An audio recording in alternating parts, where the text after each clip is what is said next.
Maize எல்லாம் எப்படிடா இருக்கீங்க? ஹோப் ஸோ எல்லோரும் நல்லா இருக்கீங்கன்னு நினைக்கிறேன். ஓகே, ரொம்பவே தேங்க்ஸ். நம்ம சேனலுக்கு 100 சப்ஸ்கிரைபர்ஸ் வந்துட்டாங்க. நம்ம ஃபேமிலி 100 பேர் இருக்காங்க இப்போ நம்ம ஃபேமிலியில். ஸோ ரொம்பவே ஹாப்பியாக இருக்குது. ஓகே, வாங்க இந்தியா இன்ட்ரடக்ஷனால் நம்ம வீடியோக்குள்ளே போயிடலாம். ஸோ எங்கே இது ஸ்டார்ட் ஆகுதுன்னு பார்த்தீங்கன்னா ஹோப் சொல்கிறதோடு தான் இது ஸ்டார்ட் ஆகுது. ஸோ அவரோட வாய்ஸ் ஓவர்லேயே நம்மள பார்க்கலாம் இந்த ஸ்டோரியை. ஸோ அப்படியே 1 இயர்க்கு முன்னாடி என்னாச்சு நான் அப்படின்னு சொல்லிட்டு அவர் சொல்கிறாரு. ஸோ அப்படியே அவரோட வாய்ஸ் ஓவர் நம்ம கேட்கலாம். இப்போ நான் அன்றைக்கி ப்ராக்டிஸ் பண்ணிகிட்ருந்தேன். ரொம்பவே எனக்கு டயர்டாக இருந்தது. அது மட்டும் இல்லாமல் எனக்கு ரொம்பவே ஒரு அப்செட்டாக இருந்தேன். நான் என்னால் ப்ராக்டிஸே ஒழுக்கமாக பண்ண முடியல. மற்ற எல்லாருமே நல்லா பண்ணிகிட்டு இருந்தாங்க. ஆனால் என்னால் மட்டும் சரியாக கான்சன்ட்ரேட்டே பண்ண முடியல. ஒரு மாதிரி ஸ்ட்ரெஸ்டாகவே சுற்றிட்டு இருந்தேன். அதுங்காட்டி அதுவும் இல்லாமல் கொரியோகிராஃபர் வேறு நீங்கள் இன்னும் கொஞ்சம் நல்லா பெட்டராக பண்ணுங்கள் ஹோபி அப்படின்னு வேறு சொன்னாங்க. அதுங்காட்டி எனக்கு அப்புறம் நான் ட்ரை பண்ணேன். ஆனால் என்னால் முடியல. அதுங்காட்டி ரொம்பவே ஒரு மாதிரி ஸ்ட்ரெஸ்டாகி அங்கேருந்து அப்படி பாதியிலே கிளம்பி வந்துட்டேன். மித்தவங்க எல்லாம் எனக்கு ஃபோன் பண்ணாங்க. ஆனால் நான் எடுக்கவே இல்லை. அப்படியே என்னோடய ஹூடி போட்டுட்டு என்னோடய மாஸ்க்லாம் போட்டு கேப்லாம் போட்டு எல்லாம் என்னோடய ஃபேஸ்லாம் மறைச்சிட்டு அங்கேருந்து நான் நடந்து போயிட்டுருந்தேன். அப்படியே கொஞ்சம் தூரம் நைட்டில் வாக் போயிட்டுருந்தேன். யாருக்குமே நான் தான் வெளியே சுற்றிட்டுருக்கேன்னு தெரியாது. அப்படியே நடந்து போயிட்டுருக்கும்போது நான் சின்ன வயசில் என் அப்பா அம்மா கூட போகிற ஒரு பார்க்குக்கு போனேன். அங்கே போனோன்னே எனக்கு அவ்வளோ ஒரு சந்தோஷம். அங்கே போகணும்னு ஆசையாக இருந்தது. அங்கே போனேன். ஆனால் அந்த பார்க் ஆல்ரெடி க்ளோஸ்டாக இருந்தது. அதுங்காட்டி செவர்லாம் ஏறி குதிச்சு உள்ளே போயிட்டேன். உள்ளே போய் அங்கே உட்காந்து ஒரு ஸ்டோன் பெஞ்ச் மாதிரி இருந்தது. அங்கே போய் உட்காந்துருந்தேன். அங்கே பக்கத்தில் ஒரு லேக் மாதிரி இருக்கும். அங்கே உட்காந்து அந்த லேக்கை பார்த்துட்டு இருந்தேன். அப்புறம் யாரோ வர மாதிரி இருந்தது. நான் இருந்த யோசனையில் அது யாருன்னு கூட நான் பார்க்கவே இல்லை. நான் வாட்டுக்கு உட்காந்து அதையே தான் அந்த லேக்கே பார்த்துட்டு இருந்தேன். யாரோ என் பக்கத்தில் உட்கார மாதிரி இருந்தது. அவங்க நான் யாருன்னு திரும்பி பார்க்கவே இல்லை. அப்போ கொஞ்சம் நேரம் சைலண்ட்டாக இருந்தது பிளேஸே. திடீர்னு யாரோ ஒரு பொண்ணு பேசுகிற மாதிரி இருந்தது. என்னாச்சு சார், உங்களுக்கு இன்னைக்கு டே ரொம்ப மோசமாக போச்சு போலையே, உங்கள் ஃபேஸே ரொம்பவே வாடி இருக்கே, என்னாச்சு அப்படின்னு சொல்லிட்டு ரொம்ப ஸ்வீட்டான வாய்ஸில் ஒரு பொண்ணு என்கிட்ட கேட்டா. அப்போ தான் அவள் ஃபேஸை நான் பார்த்தேன். அவள் அந்த அளவுக்கு ஒன்றும் ரொம்ப அழகான பொண்ணு இல்லை. ஆனால் என் கணக்கு அவள் அழகாக தான் தெரிஞ்சா. பெரிய ஸ்பெக்ஸ்லாம் போட்டுட்டு ரொம்ப ஒல்லியாக இருந்தா. அப்புறம் அவங்களை பார்த்துட்டு நான் எதுவுமே பேசாமல் திரும்பிக்கிட்டேன். அப்புறம் அவள் மறுபடியும் அமைதியாக இருந்தாள். அவள் கையை பார்த்துட்டு இருந்தாள். நான் என் கண்ணோட ஓரத்தில் பார்த்தேன். அதுக்கப்புறம் அப்படியே நாங்கள் கொஞ்சம் நேரம் இருந்தோம். கொஞ்சம் நேரம் கழிச்சு என்னாச்சு, உங்களுக்கு எதுவும் பிரச்சனையா, என்கிட்ட சொல்லுங்கள் அப்படி சொன்னால் நம்மளோட டென்ஷனை கொஞ்சம் குறையும் இல்லையா. அதுங்காட்டி தான் நான் கேட்குறேன். உங்களுக்கு இஷ்டம் இல்லைனா பரவாயில்ல சார் அப்படின்னு சொல்லிட்டு அவள் சொன்னான். அப்போ எனக்கும் அப்படி தான் தோணுச்சு. நான் என்னோடய இதெல்லாம் யார்கிட்ட சொன்னேன் எனக்கு கொஞ்சம் பெட்டராக இருக்கும்னு தோணுச்சு. அவகிட்ட சொன்னேன், நான் இது மாதிரி எனக்கு கான்செப்ட் இருக்குது. ஆனால் நான் ப்ராக்டிஸ் பண்ணேன். என்னால் ப்ராக்டிஸே பண்ண முடியல. ரொம்பவே கஷ்டமாக இருக்குது. எனக்கு ரொம்பவே ஸ்ட்ரெஸ்டாக இருக்குது. என்னால் எதுவுமே பண்ண முடியல அப்படின்னு சொன்னேன். அதுக்கு அவள் சொன்னேன், ஒரு வேளை உங்களோட வேர்ல்டில் அதாவது உங்கள் லைஃப் ஸ்பேன்லேயே இதுதான் உங்களோட லாஸ்ட் டே, நீங்கள் ஏர்த்தில் இருக்கீங்க அப்படிங்கும்போது நீங்கள் என்ன பண்ணுவீங்க அப்படின்னு சொல்லிட்டு என்கிட்ட கேட்டால். அப்போ நான் சொன்னேன், அப்படின்னா நான் என்ன பண்ணுவேன்னா, நான் என் பெஸ்ட்டை நான் கொடுப்பேன். என்ன இருந்தாலும் சரி, நான் என் பெஸ்ட்டை நான் கொடுப்பேன் அப்படின்னு சொன்னேன். அப்புறம் அவள் அப்படியே அமைதியாகிட்டா. அப்புறம் அவங்க எந்திரிச்சா நான் என்ன நீங்கள் ஆன்சரே சொல்லாமல் போகிறீங்க அப்படின்னு சொல்லிட்டு கேட்கும்போது, உங்ககிட்டயே ஆன்சர் இருக்கே சார் அப்படின்னு சொல்லிட்டு அவள் அங்கேருந்து எழுந்திரிச்சு போயிட்டா. அதுக்கப்புறம் நான் யோசித்தேன். அப்போ தான் தெரிஞ்சது நானே அதுக்கான ஆன்சர் சொல்லிட்டேன் அப்படின்னு. அதுக்கப்புறம் நான் ஒரு எனக்கு ஒரு கொஞ்சம் இதாக இருந்தது, ரிலாக்ஸ் ஆகிடுச்சு. திரும்பி நான் இங்கே போனேன். அப்புறம் ப்ராக்டிஸ்லாம் பண்ணி அப்படி அந்த கான்செர்ட் நல்லபடியாகவே முடிஞ்சிருச்சு. அந்த கான்செர்ட் முடிஞ்சோடனே நான் மறுபடியும் அன்றைக்கி நைட் அந்த பார்க்குக்கு தான் போனேன் அவளை பார்க்கலான்னு. அன்றைக்கி நான் போனப்போ அவள் ஆல்ரெடி அங்கே தான் உட்காந்துருந்தா. அப்புறம் நான் அவள் பக்கத்தில் போய் உட்காந்தேன். அவள் எனக்கு தெரியும் சார் நீங்கள் இங்கே வருவீங்க அப்படின்னு சொல்லிட்டு அப்படின்னு அவள் சொன்னாள். உங்களுக்கு என்ன தெரியுமா அப்படின்னு நான் அவகிட்ட கேட்டேன். நம்ம ஒரே ஊரில் இருக்கோம், அப்போ எப்படி எனக்கு தெரியாமல் இருக்கும் அப்படின்னு சொல்லிட்டு அவள் சொன்னாள். அதுக்கு ஓ ஆமாம்ல, அப்போ நீங்கள் ஆர்மியா அப்படின்னு கேட்டேன். நான் பார்ப்பேன், ஃபேன்னு சொல்லலாம், என்ன சொல்கிறேன்னு தெரியல சார் அப்படின்னு சொல்லிட்டு அவள் சொன்னான். அதுக்கு சரி விடுங்க அப்படின்னு சொல்லிட்டு நானும் சிரிச்சுட்டே விட்டுட்டேன். அப்புறம் ரொம்பவே தேங்க்ஸ், நீங்கள் எனக்கு ஹெல்ப் பண்ணங்காட்டி தான் எனக்கு நல்லா போச்சு. நான் ரொம்பவே பெட்டராக பண்ணேன். என்னோடய பர்ஃபார்மன்ஸ் ஆர்மிஸ்க்கெலாம் ரொம்பவே பிடிச்சிருந்தது அப்படின்னு சொல்லிட்டு நான் சொன்னேன். அதுக்கு எனக்கு தெரியும் சார், நான் பார்த்தேன் அப்படின்னு சொல்லி சொன்னான். ஓ பார்த்தீங்களா, உங்களுக்கு பிடிச்சிருந்தா அப்படின்னு கேட்கும்போது, எனக்கு பிடிச்சது சார், நீங்கள் ரொம்பவே நல்லா டான்ஸ் பண்ணீங்க, உங்கள் வாய்ஸும் ரொம்ப நல்லா இருந்தது அப்படின்னு சொல்லி அவங்ககிட்ட சொன்னேன். அப்போ ரொம்பவே எனக்கு ஹாப்பியாக இருந்தது. நீங்கள் தினமும் இங்கே வருவீங்களா அப்படின்னு நான் கேட்டேன். அதுக்கு அவளும் ஆமாம் சார், நான் இங்கே தினமும் வருவேன் அப்படின்னு சொன்னேன். அப்படியே நான் யோசிச்சுட்டே, என்னை சார்னு கூப்பிடாதீங்க, அது ஒரு மாதிரியாக இருக்குது, என்னை ஜே ஹோப்புன்னு கூப்பிடுங்க, இல்லைனா ஹோபின்னு கூப்பிடுங்க அப்படின்னு. ஓகே ஹோப் அப்படின்னு சொல்லிட்டு அவள் என்கிட்ட சொன்னாள். அப்போ தான் ஃபஸ்ட் டைம் என் பேரையே சொல்லியிருப்பா. அவள் வாயிலேருந்து என் பேரை கேட்டோன்னே ஏதோ ஒரு சந்தோஷம், என்னன்னு தெரியல. அப்புறம் இந்த டைமில் நீங்கள் வராது சேஃப் இல்லையே அப்படின்னு சொல்லி நான் கேட்டதுக்கு, நான் இங்கே தான், என் வீடு பக்கத்தில் இருக்குது, இங்கே வரும்போது வந்து எனக்கு ரொம்பவே ரிலாக்ஸ்டாக இருக்கும், இந்த லேக் அப்புறம் இந்த அமைதியான பிளேஸ் எல்லாமே எனக்கு ரொம்பவே பிடிக்கும், அதுங்காட்டி தான் வருவேன், அப்போ வந்து எனக்கு கொஞ்சம் ரிலாக்ஸ்டாக இருக்கும், அப்போ எனக்கு தூங்குறதுக்கு அது ரொம்பவே ஹெல்ப் பண்ணும், அதான் நான் இங்கே வருவேன் அப்படின்னு சொல்லி அவன்கிட்ட சொன்னான். அப்புறம் நானும் சரின்னு சொல்லி விட்டுட்டேன். அப்படியே நாட்கள் போச்சு. நாங்கள் 2 பேரும் நல்லா ஃப்ரெண்ட்ஸ் ஆகிட்டோம். அவங்க நம்பர்லாம் ஷேர் பண்ணிப்போம். அடிக்கடி நான் அவளுக்கு டெக்ஸ்ட் பண்ணுவேன். கிட்டத்தட்ட அவளுக்கு நான் கான்சர்ட் டிக்கெட்லாம் அமைப்பேன். அவளும் எப்பாவது வந்து வருவாள். நாங்கள் 2 பேருமே வந்து நல்ல ஃப்ரெண்ட்ஸ் ஆகிட்டோம். இந்த விஷயம் வந்து எங்கள் மெம்பர்ஸ்க்குமே தெரியும். அவங்க வந்து எல்லாருமே எனக்கு கலாய்ப்பாங்க. அவள் பேரை சொன்னாலே நான் சிரிப்பேன். அதை பார்த்து அவங்க வந்து எனக்கு கலாய்ப்பாங்க. என்னடா அவள் மேலே நீ என்ன லவ் பண்ணுறியா அப்படின்னு சொல்லிட்டு சொல்லுவாங்க. ஆனால் வந்து அவங்க சொல்லும்போது எனக்கு அவங்க மேலே கோவம் வராது, ஏதோ ஒரு சந்தோஷம்தான் வரும். அது ஏன்னு எனக்கே தெரில. நீ அவளை லவ் பண்ணுறேன்னு என்கிட்ட நிறைய டைம் வந்து அவங்க சொல்லியிருக்காங்க. ஆனால் நான் அவங்கக்கிட்ட இல்லை, எங்கள் 2 பேத்துக்குள்ள இருக்கிறது ஃப்ரெண்ட்ஷிப், அதை தாண்டி வேறு எதுவும் இல்லை அப்படின்னு சொல்லி நான் சொல்லிட்டேன். அடிக்கடி நான் அவளை பார்க்க போவேன். அப்படியே வந்து எங்கள் டேஸ் வந்து போயிட்டு இருந்தது. இப்போ நாங்கள் 2 பேரும் பார்த்து ரொம்ப நல்லாவே அண்டர்ஸ்டாண்ட் பண்ணிக்கிட்டோம். அவள் வந்து ஒரு ஆவரேஜான பொண்ணு. அவள் ஃப்ரெண்டு கூட வந்து இங்கே வந்து கொரியாவில் இருக்கா. அவள் பேரண்ட்ஸ் வந்து வேறு ஏதோ ஊரில் இருக்கதா சொன்னாள். மித்தபடி அவள் பேக்ரவுண்ட் பார்த்து அவள் என்கிட்ட எதுவும் சொல்லலை. நானும் எதுவும் அவகிட்ட பெருசாக கேட்கல. அப்படியே வந்து எங்கள் டேஸ் போயிட்டு இருந்துச்சு. இன்றைக்கி நான் வந்து அப்ராட் போகணும், அதாவது எங்கள் எம்வி ஷூட்டிங்காக நாங்கள் வந்து அப்ராட் போகணும். அவளை வந்து பார்க்கணுன்னு எனக்கு ரொம்பவே ஆசையாக இருந்தது. நானும் வந்து கிளம்பி போனேன். அவள் வந்து அங்கே வந்திருந்தா. அவள் வந்து என்கிட்ட பேசும்போதே அவள் வாய்ஸ் வந்து சரியாகவே இல்லை. அவள் சரியாக பேசவே வந்து ரொம்ப கஷ்டப்பட்டு பேசுகிற மாதிரி இருந்தது. என்னாச்சுன்னு அவகிட்ட கேட்டேன். ஒன்றும் இல்லை, நான் நல்லா தான் இருக்கேன் ஹோபி, நீங்கள் நல்லா பார்த்து போயிட்டு வாங்க, ஃபுட்லாம் ஸ்கிப் பண்ணாதீங்க, நல்லா தூங்குங்க, முடிஞ்ச அளவுக்கு ரெஸ்ட் எடுங்க அப்படின்னு சொல்லிட்டு எனக்கு வந்து என்னை பார்த்தியே கேர் பண்ணி பேசிகிட்டு இருந்தா. நானும் அவகிட்ட நீயும் வந்து ரொம்ப ஸ்ட்ரெஸ் பண்ணிக்காத, ஃப்ரீயாக இரு, ஹாப்பியாக இரு, உனக்கு எதாவது நான் வந்து எனக்கு டெக்ஸ்ட் பண்ணு, நான் எனக்கு டைம் கிடச்சா நான் கண்டிப்பாக வந்து உனக்கு ரிப்ளை பண்ணுறேன் அப்படின்னு சொல்லிட்டு இருந்தேன். அவளும் ஓகே சரி நான் கண்டிப்பாக பண்ணுறேன் அப்படின்னு சொல்லி வந்து சொல்லிட்டு இருந்தா. நானும் அங்கேருந்து கிளம்பி போயிட்டேன். எம்விலாம் முடிஞ்சு அதுக்கப்புறம் நான் வந்து வந்துட்டேன். ஆனால் வந்ததுக்கப்புறமே வந்து நிறைய ஃபேன் மீட், அப்புறம் மீட்டிங் வந்து ப்ரெஸ் அப்படின்னு சொல்லிட்டு நிறைய விஷயத்தில் இருந்தங்காட்டி அவளை என்னால் வந்து காண்டாக்டே பண்ண முடியல. அப்படியே வந்து எங்கள் டேஸ் வந்து போயிட்டே இருந்தது. கிட்டத்தட்ட 3 மாதம் ஆச்சு நான் அவகிட்ட பேசி, அவளுக்கு டெக்ஸ்ட் பண்ணி, அவளை பார்த்தே வந்து 3 மாதம் ஆகிடுச்சு. இப்போ தான் வந்து கொஞ்சம் நான் ஃப்ரீயானேன். அவளை ரொம்பவே மிஸ் பண்ணுற மாதிரி ஆகிடுச்சு.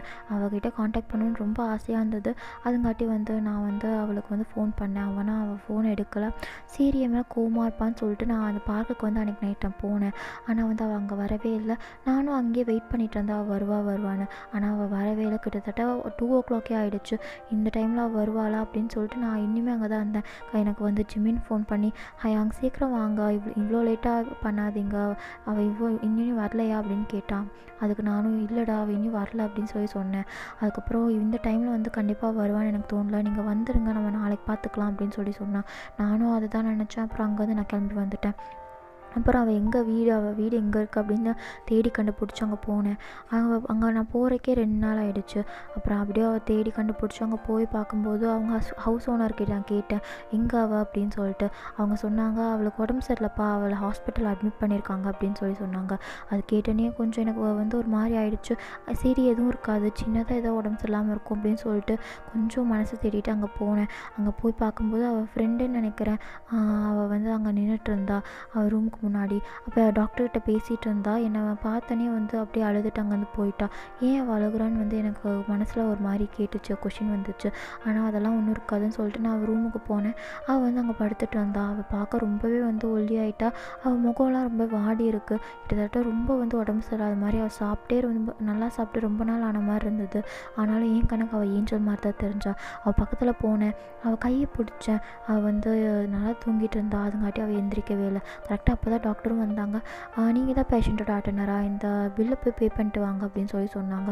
நான் உடனே அவங்கள வந்து வெளியே கூட்டிகிட்டு வந்து அவளுக்கு என்ன ஆச்சு, ஏன் அவள் வந்து இவ்வளோ இப்படி இருக்கா அப்படின்னு சொல்லி நான் கேட்டேன். சார் நீங்கள் உங்களுக்கு தெரியாதா, அவங்களுக்கு வந்து பிரெயின் டியூமர் இருக்குது, அதுங்காட்டி தான் வந்து அவங்க இப்படி இருக்காங்க அப்படின்னு சொல்லி சொன்னாங்க. நான் என் காதை என்னாலே நம்ப முடியல. இதெல்லாம் பொய் தானே, இதெல்லாம் வந்து உண்மையிலேயே என்ன சொல்லிட்டுருக்கீங்க, அவள் நல்லா தான் இருந்தா அப்படின்னு வந்து நான் அவர்கிட்ட கேட்டேன். அதுக்கு அவர், ஆமாம் சார், அவங்க வந்து ஒரு 3 மந்த்ஸுக்கு முன்னாடி தான் வந்து அவங்களுக்கே இந்த விஷயம் வந்து தெரியும். அவங்களுக்கு வந்து இந்த இது வந்து ரொம்பவே வந்து ஸ்ப்ரெட் ஆகிடுச்சு. அதுங்காட்டி அவங்கள வந்து காப்பாற்ற முடியாது. இப்போ அவங்களோட இது வந்து ரொம்பவே சீரியஸாக இருக்குது. அவங்க எப்போ வேணாலும் வந்து இறந்து போகலாம் அப்படிங்கிற மாதிரி அவர் என்கிட்ட சொன்னார்.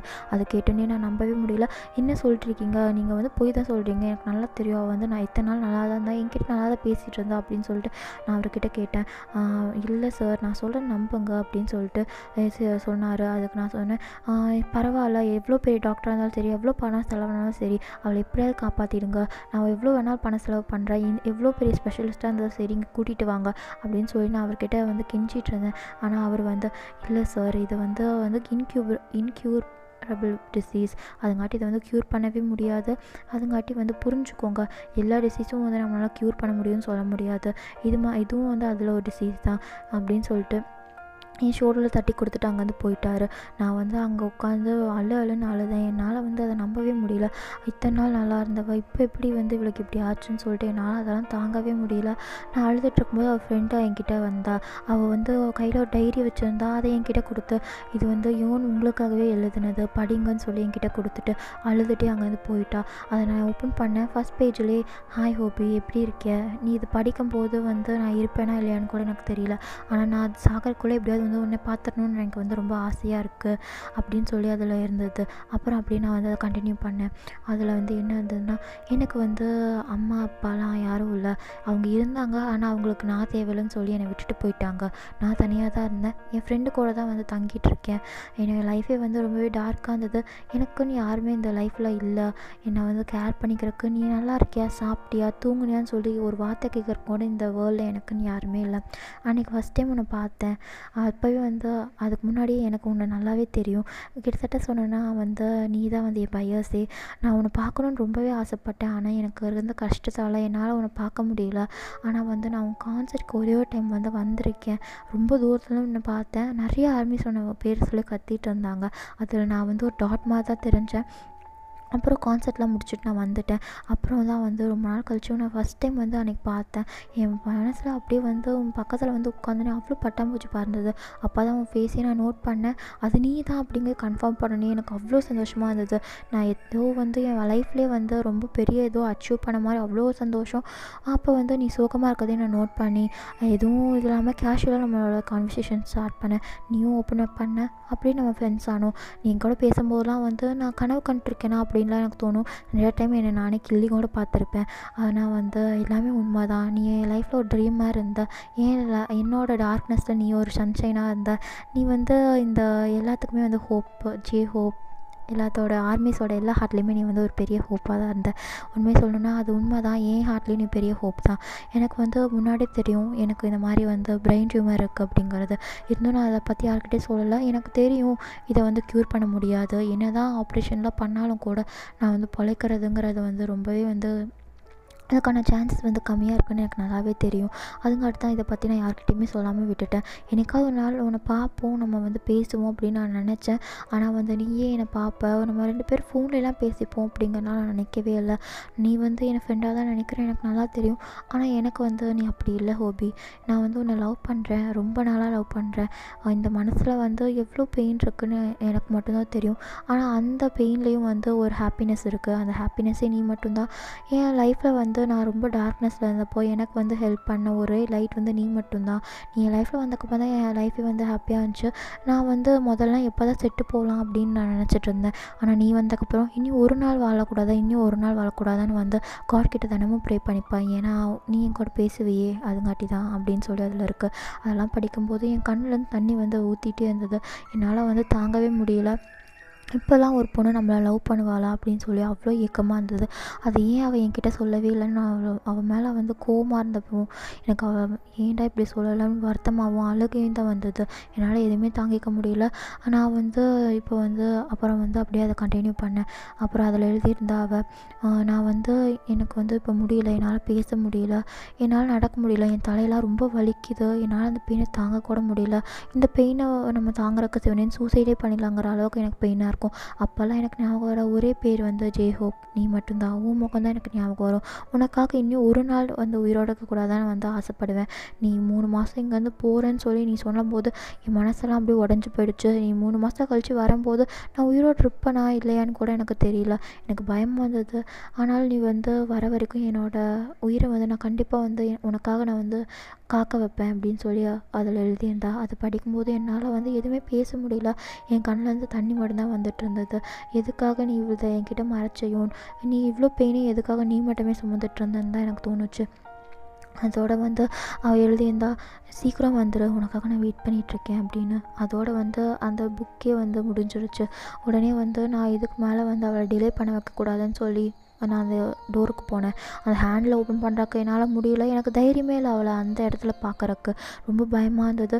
இருந்தாலும் நீ பண்ணி தான் ஆகணும். எனக்கு நானே வந்து தைரியத்தெலாம் வள வச்சுட்டு அந்த டோரை வந்து ஓப்பன் பண்ணேன். உள்ளே போனேன். அவள் கையை பிடிச்சி அழ ஆரம்பிச்சிட்டேன். யார் வந்திருக்குது அப்படின்னு சொல்லிட்டு அவள் வந்து கேட்டா. அவளுக்கு கண்ணு கூட இப்போ சரியாக தெரியலங்கிறது அப்போ தான் எனக்கே தெரிஞ்சுது.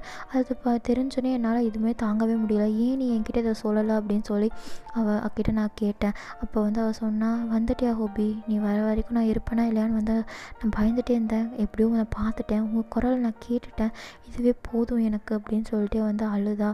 தயவு செஞ்சு அழாத அப்படின்னு சொல்லி நான் அவள் கண்ணெல்லாம் தொடச்சி விட்டுட்டு அவகிட்ட வந்து பேசினேன். அதுக்கப்புறம் வந்து அவள் பேச ஆரம்பித்தா.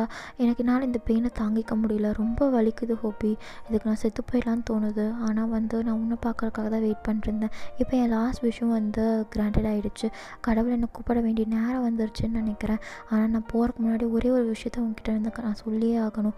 இப்போ நான் இதை சொல்லலாம், எப்போவுமே இதை நான் வந்து உங்ககிட்ட சொல்லவே முடியாமல் போயிடும் அப்படின்னு சொன்னான்.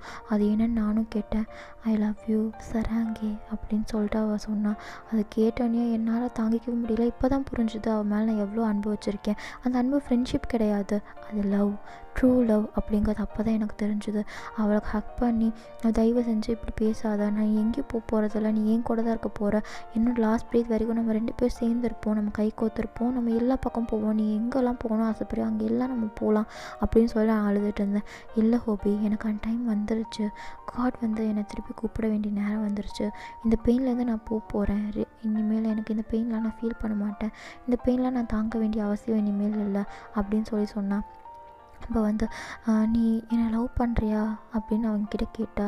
இது என்ன கேள்வி, நான் உன்னை ரொம்பவே லவ் பண்ணுறேன், உன்னை லவ் பண்ணுறேன் என்னால் வந்து அதை வார்த்தையால் எக்ஸ்ப்ரெஸ்ஸே பண்ண முடியல அப்படின்னு சொல்லிட்டு நான் அவளை கிஸ் பண்ணேன். அவளே என்னை கிஸ் பண்ணிகிட்டு இருந்தா. திடீர்னு அவள் கிஸ் பண்ணுறதை நிறுத்திட்டா.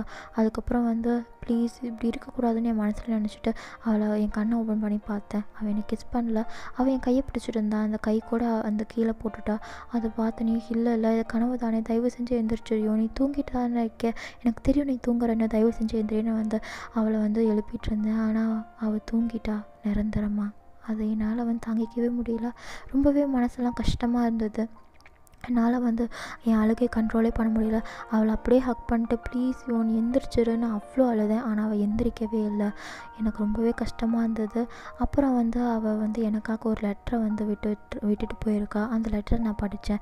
அதில் வந்து அவள் என்ன எழுதியிருந்தானா, ஏன்னா அவள் லைஃபே வந்து ரொம்பவே வந்து கஷ்டமாக இருந்தது. அதில் உன்னை பார்த்தேன், நீ வந்தக்கப்புறம் தான் என் லைஃபே வந்து ஹாப்பியாக இருந்தது. நீ நான் போனக்கப்புறம் ரொம்ப கஷ்டப்படக்கூடாது, நீ சந்தோஷமாக இருக்கணும், நீ சிரிக்க தான் வந்து எனக்கும் வேணும். நான் உன்னை வந்து உன் பக்கத்தில் நான் இல்லைனாலும் கூட நான் உன்னை எப்போதுமே பார்த்துட்டே தான் இருப்பேன். நீ என்னை மிஸ் பண்ணுறியா, அப்படியே வந்து மேலே பாரு, ஸ்கையில் ஸ்டாராக இருப்பேன், அதை நீ பார்த்து வந்து பாரு. உன்னை பார்த்து நான் எப்போவுமே வந்து ட்விங்கிள் பண்ணிகிட்டே இருப்பேன். அதுக்கு அர்த்தம் நான் உன்னை பார்த்துட்டே இருக்கேன் தான் அர்த்தம். அதுங்காட்டி வந்து உனக்கு எப்போல்லாம் மிஸ் பண்ணுறியோ அப்போல்லாம் வந்து என்னை பாரு, சரியா, நான் உன்னை எப்போதுமே பார்த்துட்டே இருப்பேன். உன்னால் என்னை பார்க்க முடியல கூட நான் உன்னை பார்த்துட்டே தான் இருப்பேன் அப்படின்னு அதில் எழுதியிருந்தது. அதை படிச்சுட்டே இருக்கும்போதே என் கண்ணில் வந்து தண்ணி வந்தது. இதோட வந்து இந்த ஸ்டோரியும் வந்து முடியுது. ஸோ இது ஒரு சேடனிங்கான ஸ்டோரி. ஆனால் வந்து இதில் ஒரு ட்ரூவான லவ் இருந்தது. அந்த பொண்ணு அந்த பையன் மேலே வச்சிருந்த ஒரு லவ், அதை வந்து நீங்கள் புரிஞ்சுப்பீங்கன்னு நினைக்கிறேன். ஸோ இந்த ஸ்டோரி உங்களுக்கு பிடிச்சிருந்ததா அப்படிங்கிறத வந்து கமெண்ட்டில் வந்து சொல்லுங்கள். அண்ட் தேங்க்யூ, நீங்கள் வந்து எனக்கு சப்போர்ட் பண்ணதுக்கு. நம்மளுக்கு 100 சப்ஸ்கிரைபர்ஸ் வந்து வந்துட்டாங்க. நம்ம ஃபேமிலி வந்து பெருசாகிடுச்சு.